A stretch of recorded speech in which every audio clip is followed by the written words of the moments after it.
बहुत पुरानी बात है। एक गांव में एक कमला नाम की महिला अपने बच्चों के साथ रहा करती।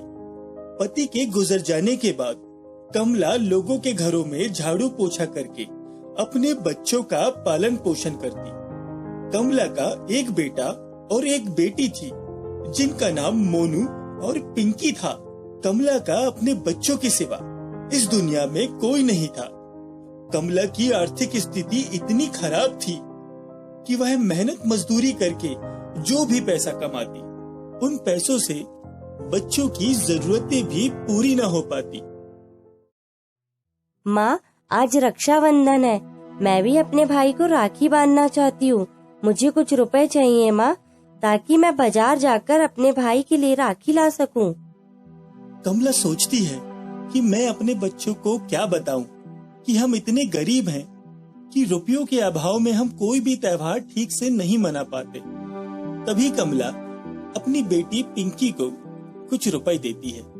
बेटा पिंकी, ये लो, मेरे पास केवल इतने ही रुपए हैं। तुम बाजार जाकर अपने भाई के लिए अच्छी सी राखी और मिठाई ले आना।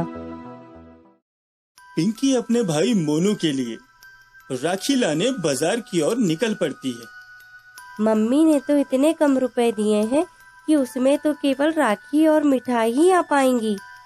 अरे, मेरे रुपए कहाँ गए?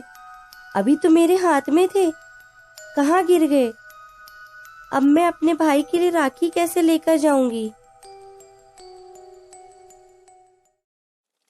इतने में जोरदार बारिश होने लगती है और पिंकी बारिश से बचने के लिए पेड़ के नीचे जाकर छिप जाती है। मैं अब अपने भाई के लिए राखी कैसे ले जाऊं? घर जाऊंगी तो मम्मी भी मुझे डांटेगी। अब मैं घर जाकर मम्मी से क्या कहूंगी? वहीं पेड़ के ऊपर एक जादुई जिंद रहता है जो पिंकी की सारी बातें सुनता रहता है और अपनी जादुई शक्तियों से सोने की राखी पेड़ के पास रख देता है। और पिंकी की नजर उस जादुई राखी पर पड़ती है, जिसे देखकर पिंकी खुश हो जाती है। अरे, इतनी सुंदर राखी, पर यहाँ तो कुछ भी नहीं था। लेकिन राखी बहुत ही सुंदर है। अब मैं इसे ही अपने भाई को बांधूंगी। इतने में बारिश बंद हो जाती है। घर पहुंचकर पिंकी राखी अपनी माँ को दिखाती है। माँ, ये राखी अच्छी है ना? बेटा, इतने कम पैसों में तुम इतनी महंगी और सुंदर राखी कैसे ले आई? यह तो सोने की तरह चमक रही है। माँ, मुझे माफ करना। आपने जो मुझे रुपए दिए थे वह रास्ते में कहीं खो गए और अचानक बारिश की वजह से मैं एक पेड़ के नीचे रुक गई थी। ये सुंदर राखी मुझे वहीं मिली। चलो बेटा, कोई बात नहीं, तुम बारिश में भीग गई हो।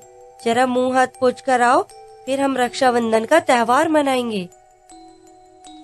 पिंकी उस राखी को टेबल पर रखकर चली जाती है और कुछ देर बाद आकर देखती है तो वह टेबल सोने का बन जाता है। माँ, ये टेबल। अरे बेटा, जल्दी करो। पिंकी उस राखी को लाकर थाली में रखती है। तभी वह थाली भी सोने की बन जाती है। माँ, ये तो जादुई राखी है। थाली में रखते ही थाली सोने की बन गई। कमला को यह सब देखकर अपनी आंखों पर यकीन नहीं होता। तब वह अपने पास रखे सिक्के को उस राखी से छिलाती है और देखते ही देखते वह सिक्का भी सोने का बन जाता है। बेटा, ये तो सच में एक जादुई राखी है। किसी भी वस्तु को टच करने पर यह तो सोने की बन जाती है। माँ, मैं अब क्या करूँ? भैया को कौन सी राखी बांधूं? कमला सुनार की दुकान जाकर उस सिक्के को बेचकर पिंकी को राखी दिलाती है और इसी तरह जादुई राखी की मदद से बनाई गई सोने की वस्तुओं को बेचकर वह बहुत धनवान हो जाती है और खुशी खुशी अपने बच्चों के साथ जीवन बिताने लगती है। कि एक दिन, अरे ये कमला देखते ही देखते इतनी धनवान कैसी हो गई? जो कल तक लोगों के घरों में जाकर झाड़ू पोछा बर्तन किया करती थी, आज इतनी पैसे वाली हो गई। जरूर दाल में कुछ काला है। मैं इस बात का पता लगाकर ही रहूंगा। एक दिन सूना घर देखकर छगनलाल कमला के घर घुस जाता है और पता लगाने की कोशिश करता है। तभी उसे जादुई राखी दिखाई देती है। अरे ये तो सोने की राखी है, और वो भी कमला के पास। उसे उठाकर जैसे ही वह टेबल पर रखता है तो वह टेबल सोने का बन जाता है। अब समझ में आया कि ये पूरा कमाल इस जादुई राखी का है, जिसकी मदद से कमला इतनी धनवान बन गई। छगनलाल उस राखी को चुराकर ले जा ही रहा होता है कि तभी वहाँ जादुई जिंद हाजिर हो जाता है और वह छगनलाल की खूब पिटाई करता है। बचाओ, बचाओ, कोई तो बचाओ, बचाओ।